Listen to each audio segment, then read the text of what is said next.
शाही जमा मस्जिद में मौजूद हैं और हमारे साथ मुशर्रफ साहब हैं। सर, एक बात बताएं कि इस पूरे मस्जिद का क्या इतिहास है?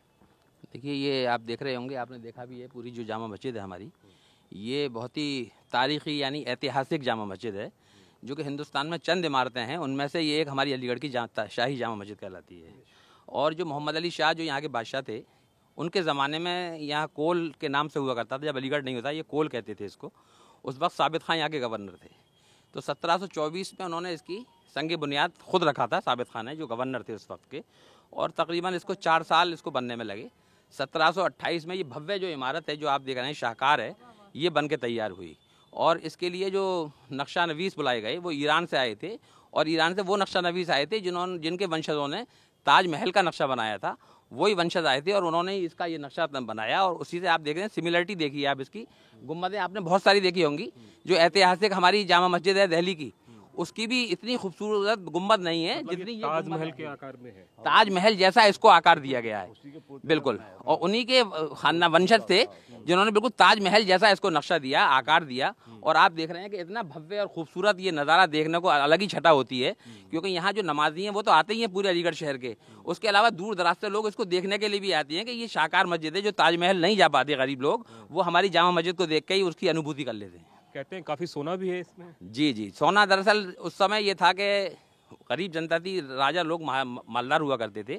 तो वो उनके जहन में एक ये रहता था कि आने वाली जो नस्लें हैं, 100 साल 200 साल 300 साल बाद पता नहीं किस परिस्थितियाँ होंगी उनकी, क्या किस उसमें होंगी, या कोई प्राकृतिक आपदा ना आ जाए।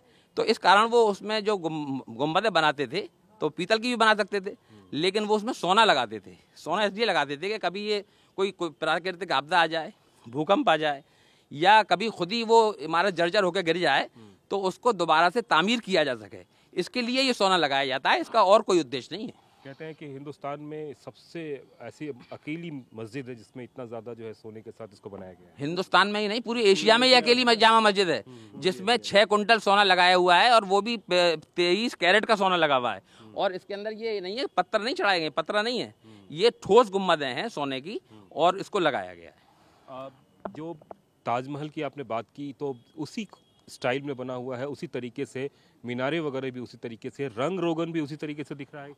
जी, रंग रोगन ये दरअसल यहाँ की जो कमेटी है और यहाँ के जो इलाके के लोग हैं, ऊपरकोट का इलाका ये कहलाता है, जो कि अलीगढ़ का दिल कहलाता है। सबसे पहले अलीगढ़ में जो आबादी हुई है, वो अलीगढ़ ये ऊपरकोट पर ही लोग बाशिंदा, पुराने 200 500 600 साल पुराने, अब उससे भी पहले के लोग यहाँ आबाद हैं। तो यहाँ पे जब भी कभी अगर ऐसा हो जाता है कि ये इसका रंग रोगन उतर जाता है, तो यहाँ के लोग सारे कंट्रीब्यूट करके इसको दोबारा से पुतवा देते हैं। तो ये शाही जमा मस्जिद है जिसके बारे में बताया जाता है कि इसका एक अपना ऐतिहासिक महत्व है, और ईरान से कारीगर आए थे बाकायदा इसको बनाने के लिए, और ताजमहल से मिलता जुलता ये स्ट्रक्चर है। और बताते हैं कि गरीबों का ताजमहल भी एक तरीके से, जो लोग आगरे जाके नहीं दर्शन कर देख पाते हैं, वो यहाँ आके इस मस्जिद का दीदार करते हैं।